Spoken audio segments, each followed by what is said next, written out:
الرحيم، والصلاة والسلام على سيدنا محمد رسول الله. معايا حبوب الغلة هيت، انا نقعتها، يعتبر اتنقعت من الصبح لحد دلوقتي العشاء. نقعتها كويس جدا، كبرت معايا اهي. لان هي بتاخد سوا كتير. هنعملها بليلة ان شاء الله. انا حاطه الحله هنا فيها ميه وسخنت. هحط عليها حبوب الغله بتاعتي.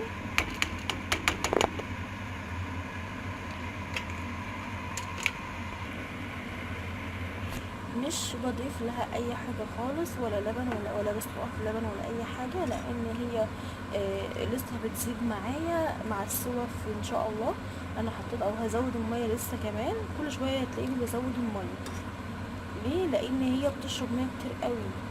فانا هسويها كويس، وبعدين في الاخر على اخر غلوتين تلاتة كده احطها في اللبن، او زي ما انا عايزه، او ان انا هي بتتعمل لان هي طعمها بيتغير، فلازم اعملها بالطبق. فانا بسلقها في الميه، ولما بكون محتاجه ان انا اعمل كوبايه مثلا كده بليله، او طبق فيه بليله كده، باخد بقى منها واحطها في اللبن اللي انا عايزاه، وبعملها على قد الطلب بس. يفضل ان هي تتعمل على قد الطلب، مش ان انا مثلا اسلقها في لبن واسيب اللبن وما تتاكلش في نفس اليوم. لا، سلقتها في اللبن لازم اكلها في نفس اليوم.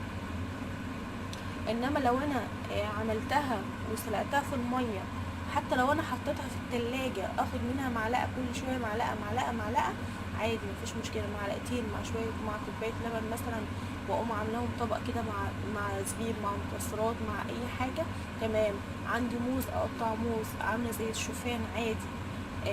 اي حاجه عايزين نحطها معاها بنحطها معاها، مفيش اي مشكله. هسيبها بقى تسترق كويس، وهدي عليها النار. ده حمص الشام اللي احنا عملناه. ده حمص الشام اهوت. وبس هو بقى ايه، تاكل سخن منه، تاكل منه سخن، وده بارد معاه. ده حمص الشام. وعشان مثلا في اولادي مش بيحبوه كده، فبيحبوه زي الترمس. هو اصلا كنت في البدايه هعمله زي الترمس كده. انا بقى اللي ما عجبهوش طعمي، اللي فيه بنتي او ابني ما عجبهوش الطعم مثلا التاني اللي هو حمص الشام، مش متعود عليه قوي. فانا بعمله، خدته، غسلته عادي خالص، ومن الصوص اللي هو بتاع حمص الشام، وغليت شويه ميه صغيرين كده. غليت شويه ميه صغيرين، وحطيت فيه الحمص اللي انا غسلته، والتوابل بتاعتي بس، ملح وكمون وشطه بس، وشويه بابريكا عادي لو انا عايزه استخدم شويه بابريكا، والليمون. بقى عامل زي ايه، حاجه زي الحوادق كده. كلته مره في محل، في مطعم وكده يعني، كان مقدم مشويات وعامله كنوع من المقبلات. فكان طعمه جميل جدا، الاولاد حبوه. فانا قلت انا هعمل الطريقه دي هنا في البيت لهم طالما هم حبوه.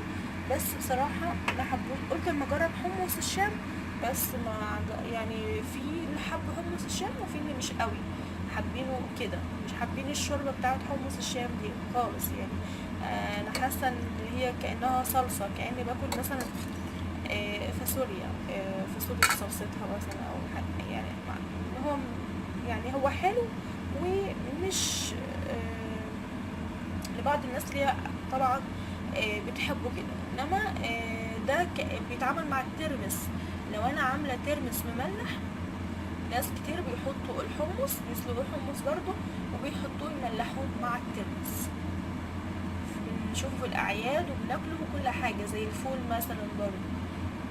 انما الطريقه دي جميله جدا، ودقتها في المحل كان جميل. اول طبق يعني كان طبق المقبلات ده كان طبق رئيسي، طبق جميل جدا مميز، وكان حلو. وده كان بيميز المطعم اللي احنا كنا واكلين فيه. الطبق بتاعه كان مميز جدا، ما شفتوش انا في اي مطاعم تانية خالص. كنت اول مره اشوفه واكله. بسم الله الرحمن الرحيم. البليله معايا استوت جميل جدا كده، حلوة سواها. يلا نعمل كوباية كده باللبن والزبيب. بسم الله الرحمن الرحيم. البليلة معايا استوت جميل جدا كده، حلوة سواها. يلا نعمل كوباية كده باللبن والزبيب.